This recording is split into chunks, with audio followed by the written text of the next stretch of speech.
Hey guys, how's everybody doing today? Um, chapter 8 this week. I know it's a short week because of fall break, but we still have chapter 8, which is on cell division. So I'm going to go ahead and get that started now. I don't have a video going today with this, so your screen is working fine. I just don't have video. Okay, so this is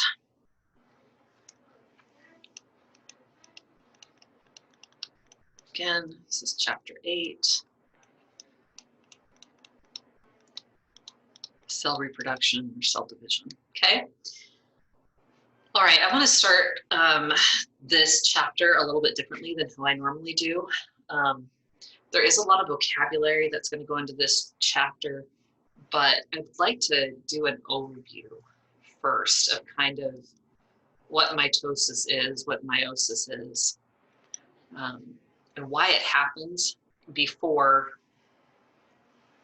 I start giving you all the definitions, because I feel like this is one of those chapters where the definitions get lost if we don't understand the point. All right, so having said that, let's start.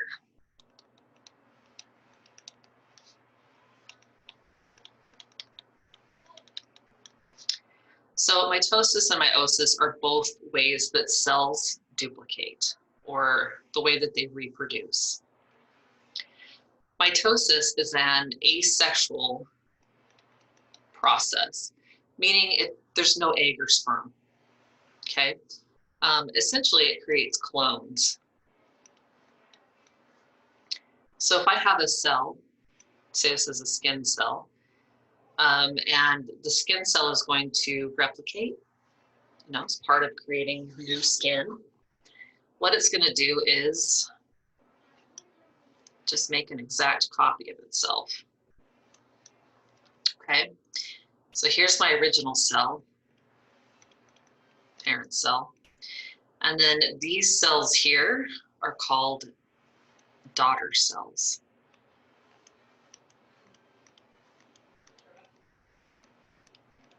And even though you see the word daughter here, this has nothing to do with sex or gender. It's just a term that's been assigned. So we have daughter cells, and these daughter cells are clones. They are exact genetic copies of this parent cell. Okay? That's mitosis. Meiosis is going to do something different. Meiosis starts with the parent cell, and then it goes into a process of cell division. So we get 2 daughter cells. But then each of these daughter cells are also going to divide. So that at the end of meiosis, we end up with these 4 daughter cells, rather than the 2 that we get out of mitosis. We talk about meiosis being a form of sexual reproduction. I kind of think this is not really a clear way to put that. Meiosis isn't sex. It allows for the exchange of gametes. It allows egg and sperm to be exchanged, because meiosis is how egg and sperm cells are created. So when it says it's a form of sexual reproduction, really it means that it allows sexual reproduction to happen by creating egg and sperm cells. Okay? So meiosis happens before sex happens. There you go. Okay? All right, so while mitosis creates these identical clones, meiosis creates unique daughter cells. Remember, that's what we call the cells that come out of cell division. That means that each one of these 4 cells down here at the bottom are completely different from each other, and they're also different from the original cell that they started breaking off from. They have their own unique combinations. Again, in the case of meiosis, these daughter cells are either egg or sperm cells. Okay. All right. So let me go over mitosis for a minute. Let's talk about why. So mitosis can happen to repair damaged cells. Let's talk about that for a second.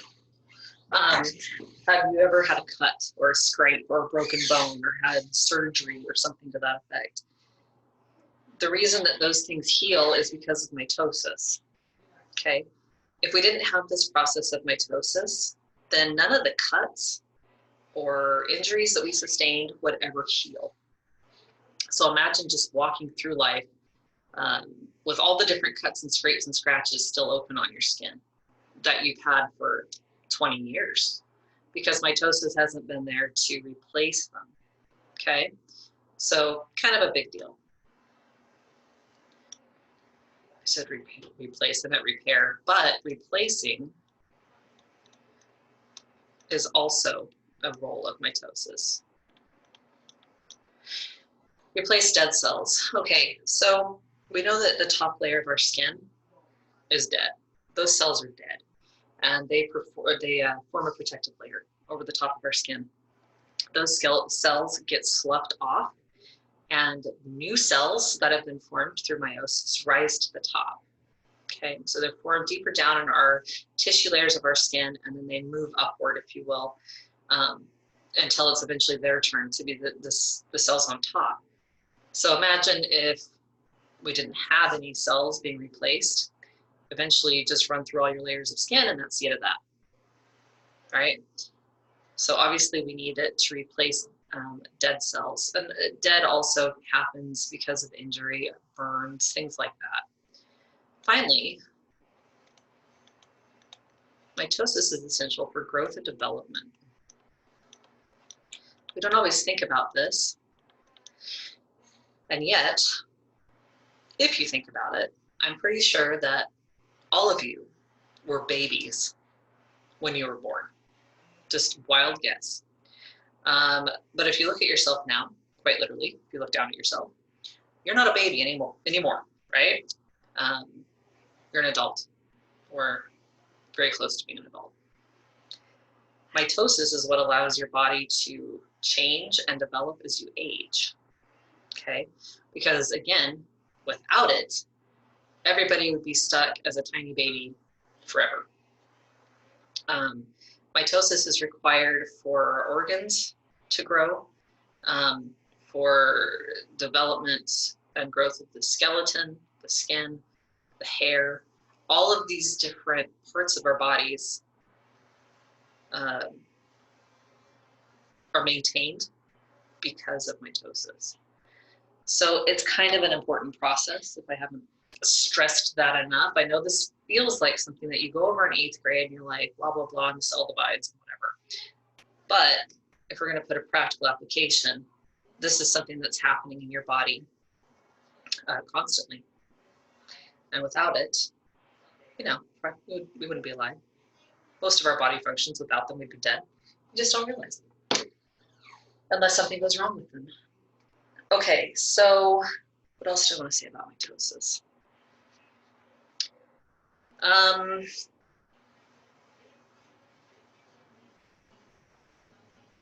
So the fact that mitosis creates clones means that mitosis does not create any genetic diversity.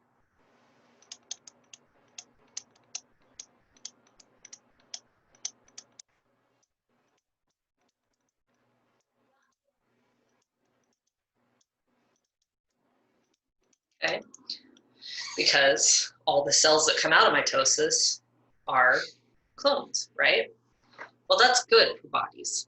We don't want things to start mutating and have a whole new genetic identity. When that happens, we end up with cancers and tumors, okay? So for mitosis, we want things to be an exact copy. We want all skin cells to make more skin cells and only skin cells. We don't want them to start making liver cells or heart cells, right? So we need the cloning thing to happen for mitosis.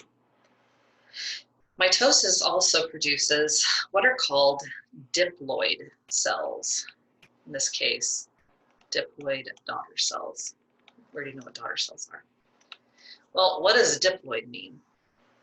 Diploid means the full number of chromosomes.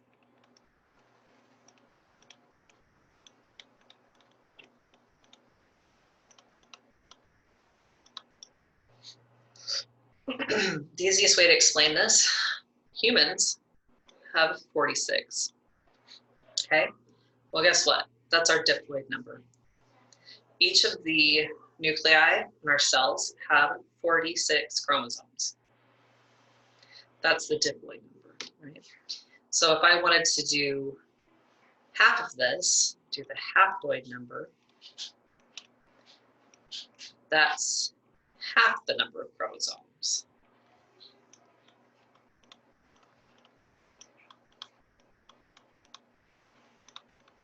So for humans, the haploid number is 23. Okay. All right, and again, we need mitosis to do this because we need it to be an exact clone, which means we need the same copies of 46 chromosomes that existed in the original cell. All right, so now let's look at meiosis. We kind of just went over some of the purposes of mitosis and a little bit of facts about it. What about meiosis? Okay, so again, this is going to produce egg and sperm cells. Egg and sperm, if you weren't sure, are meant to join together. That's right, I know, this is like shockingly new information. But they're made to join together to create a new organism, right? So I'm going to walk us through some math in just a minute for meiosis. But I already drew the picture for you. Parent cell, division process. And then we actually have two division processes here, as you can see with meiosis.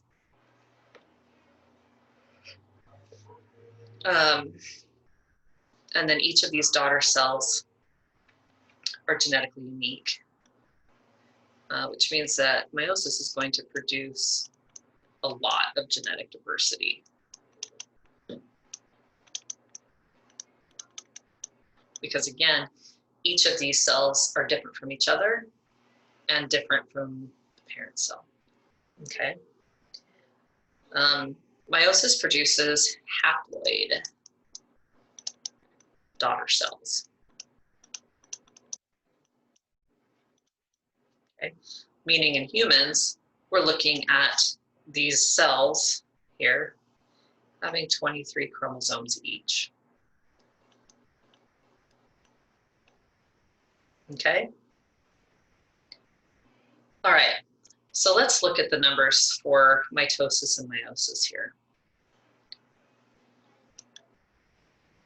Let's start with meiosis. If I have a parent cell, let's say it's a skin cell, has 46 chromosomes, right? That's our diploid number. And this cell needs to go through a division process. Well, in order to divide, it has to have enough genetic information, enough of these chromosomes to pass to the new cells, right? Well, we can't split this in half just like it is because each of the new cells would only have 23 chromosomes. And the problem with that is that means that they'd only have half of the genetic information that is needed for mitosis. The daughter cells have to have 46 chromosomes, just like the parent cell did. Well, how do we get from 46 chromosomes in our parent cell and then end up with 46 again in our daughter cells? What number should go here, in other words? I have 46, but then I also have to end up with 46. So how many chromosomes are going to be here in this cell before we split? So essentially, if we double the number of chromosomes, we're going to end up with 92. Okay. So to go from 46 to 92, we have this process of DNA replication. It's where these 46 chromosomes make exact copies of themselves so that we end up with 92. Then when the parent cell splits, we get 46 in one daughter cell and 46 in the other, and all is well. Okay, so this is kind of the math of mitosis, if you will. Now let's look at what happens with meiosis. We're going to start with a parent cell that has 46 chromosomes. This one is going to be a cell that will give rise to egg and sperm cells. So this is kind of the parent up the line of what will become egg and sperm cells. And they have 46 chromosomes. Okay? So let's think about this.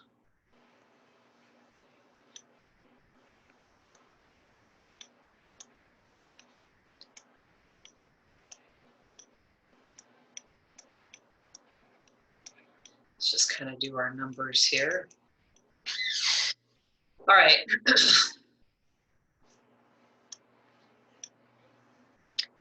So I start out with 46 chromosomes, and I'm going to have to get to 23. Okay. I've got to get to 23 down here. Well, how am I going to do that? I can't go straight from 46 to 23 because that would mean I'm taking the 46 that are here and just splitting them in half. Okay. The problem with that is that would mean that these chromosomes, or I'm sorry, these daughter cells only have half the amount of genetic information. Okay. Not half in the sense that we've made a copy and then split it up, just we took, you know, hey, over here you get chromosomes 1 through 11, and then this other cell over here gets 12 through 23. That doesn't make sense, because what has to happen is all of these have to have copies of chromosomes 1 through 23. All of them. Okay, again, that's why we can't take this 46 and split it in half. I can't, one more time, I can't have 1 through 11 here and 12 through 23 here. That doesn't work that way. So instead, what I have to do is go through a couple of different division processes instead of just one. We're going to start at 46, and we're going to double the number of chromosomes here, just like we did in mitosis, until we have 92. Then we're going to go through a process called meiosis 1. And in meiosis 1, this cell divides, and we end up with, hey, 46 chromosomes. Okay? But then we go through a second division process called meiosis 2. In meiosis 2, this 46 splits so that we have 23 in each daughter cell. But each daughter cell contains one of each of the type of chromosomes needed. The parent cell has 2 of each chromosome needed.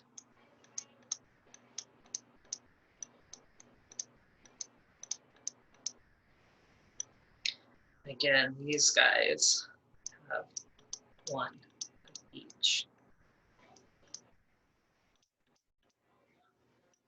Okay. Well, why do we only want 1 of each chromosome in our gametes? This is our egg cell, sperm cell. Hey, it's a balloon. What we want is to come up with an organism that has 46, right? So if we have 23 from mom and her egg cell, plus 23 from dad's sperm cell, when these two fuse, what do you know? We come out with 46. So we have, again, 1 copy of each chromosome. 1 copy plus 1 copy equals 2 copies. of each chromosome, just like it's supposed to be.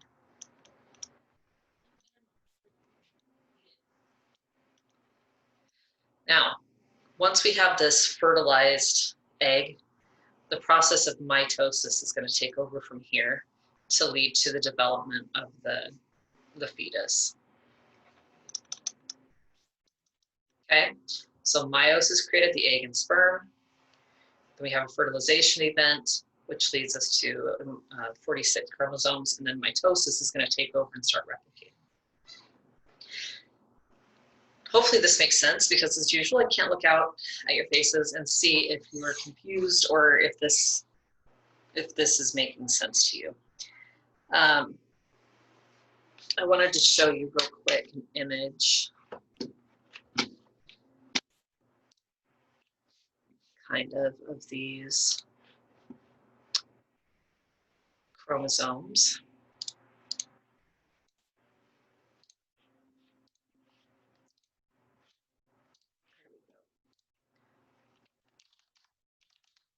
Let's try that again. Okay, so I want to show you a karyotype. I'll just do this one. A karyotype is essentially a map of chromosomes, okay? This is a human karyotype, meaning that we're looking at chromosomes that came from a human. I know that the words, or I'm sorry, the numbers are a little blurry, but they're just numbered 1 through 23. 1, 2, 3, 4, and so on, okay? So this is chromosome set number 1, chromosome set number 2, chromosome set number 3, and so on. Down here, these are our sex chromosomes that determine the biological sex of this individual. They have an X chromosome and a Y chromosome. So this person is biologically male. Okay, so when it comes to these chromosomes, remember that we get one from mom, and then we get one from dad. Okay, so for each of these, we can say, you know, this one is dad's on the right, and you can say that, you know, this is mom's on the left. Okay, when we have one of each of these, I'm sorry, when we have two of each of these, that's when we have our diploid number of 46. Okay, and all 46 have to be replicated in mitosis so that each cell has this map that we see right here. However, when we're producing gametes, what we're looking for is, again, you kind of have 23, and the 23 that you end up with are kind of random. But you have one chromosome from each parent that ends up in sperm and egg cells. Okay. All right.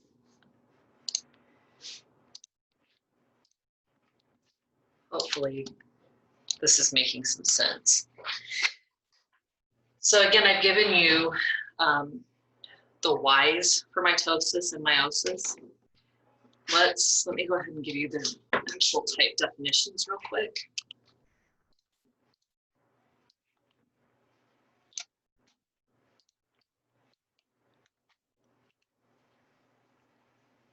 Let's do chromosomes. These are, so DNA when it's loose, or I'm sorry, DNA when the cell is not dividing is actually loose in the cell. We only get those chromosomes like I showed you on the karyotype. We only get those when the cell is preparing to divide. Then the DNA has to be packed, kind of like if you were packing a suitcase for a trip. You know, you pack it in an organized way, so to speak, to make sure that you have everything that you need for your trip and that you're not leaving stuff behind. You know, you don't want to have 12 pairs of pants and 1 pair of underwear or something, right?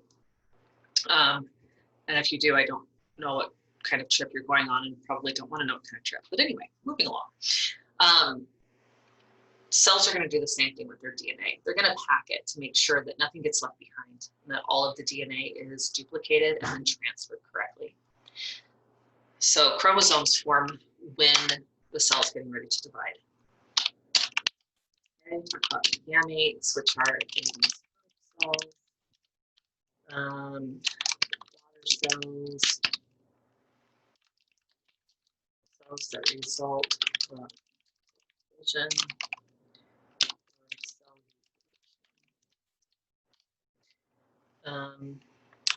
diploid,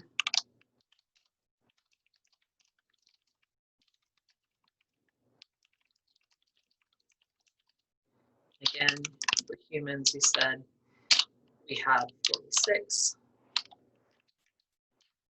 haploid,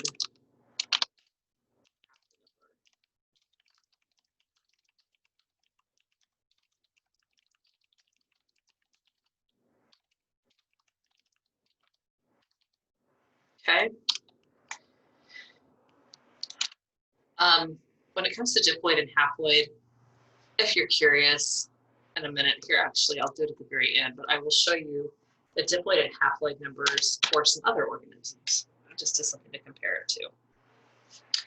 Okay, let's do gene. A gene is a segment of DNA that codes for specific proteins. Okay, we're going to get into these a little bit more in the next chapter as we talk about genetics, but proteins are what make up pretty much everything in our body. Everything from your skin color, hair color, eye color, to if you produce insulin in the right amount, if you produce the enzyme lactase to break down lactose, if you have inherited a genetic disorder, all of these things are made of proteins. And so the genes have the blueprint, the instructions for how to build those proteins. All right, here's a couple of words I didn't talk about in the beginning. Histone. A histone is a special type of protein that helps to pack DNA. I told you that when chromosomes condense, when the DNA condenses into chromosomes, we have to pack them up like we would for a trip. Histones are kind of like the suitcase. They are going to help pack the DNA in an orderly way. When you have a bunch of DNA wrapped around histones, you end up with a larger structure called a nucleosome.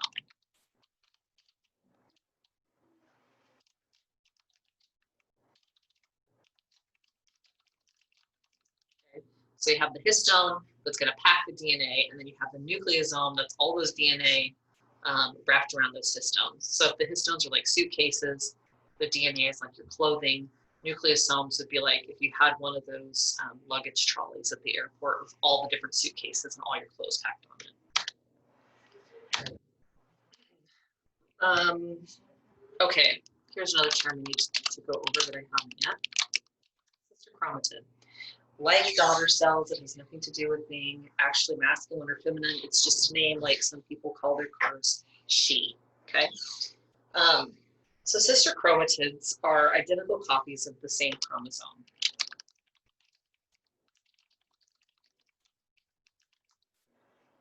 What that means is, remember we talked about cells having 46 chromosomes. They go from 46 to 92 before they can divide. Well, those 46 chromosomes make an exact copy of themselves, okay? So the mom's chromosome, number 1, makes an exact copy of itself. When you have both of those copies of mom's chromosome number 1, those are sister chromatids. Then we have centromeres. Centromere is the point at which sister chromatids together. Okay, so let me kind of do a little something over here.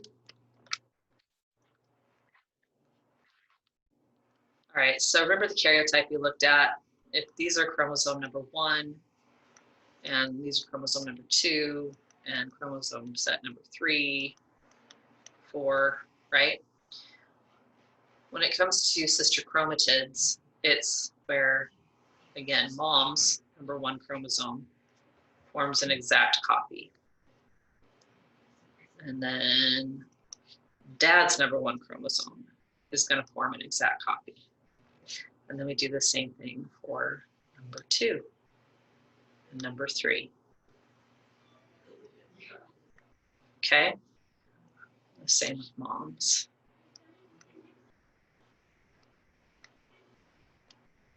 Okay? So it's these right here. I'm trying to isolate each one. And this set right here, these are the sister chromatids. Okay? So these right here.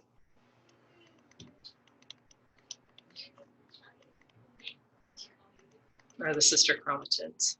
Sister chromatids, sister chromatids, sister chromatids, sister chromatids. You getting the point? Sister chromatid, sister chromatid. Okay. And then the centromere. Oh. Ah, I feel like I made this Dutch. Let's try that again. The centromere is here. So it's where they actually come into contact with each other. Some are kind of right in the middle, but a lot of centromeres are actually up high on the chromosome up here. Okay. Regardless of where it's located, the centromere is what's going to hold these sister chromatids together. All right, I was also going to show you, just for some comparison. No, not that. Why does it do that? I get so frustrated with this. Come on, bring me back my... Ugh, why can't I do that? Whatever. Okay. So remember I told you when it came to the diploid and haploid numbers, I was going to give you some other examples of organisms. So we'll start with a pea plant, or actually just the pea itself. This is my diploid number, my haploid number. So a pea has a diploid number of 14. That's 14 total chromosomes. Half of that for the haploid number is 7. I have a tiger, 38. Haploid number is 19. A mouse, 40. Haploid number of 20. And a carp, kind of a nasty looking fish. It has a diploid number of 100 and a haploid number of 50. So if you look again at the fact that humans have, 46 and 23 respectively, you can kind of use this to compare these other organisms. And what you can see is that the number of chromosomes an organism has does not necessarily indicate its complexity. Okay, for instance, you look at a carp, a fish, which is a fraction of the size of a human, and it has 100 chromosomes.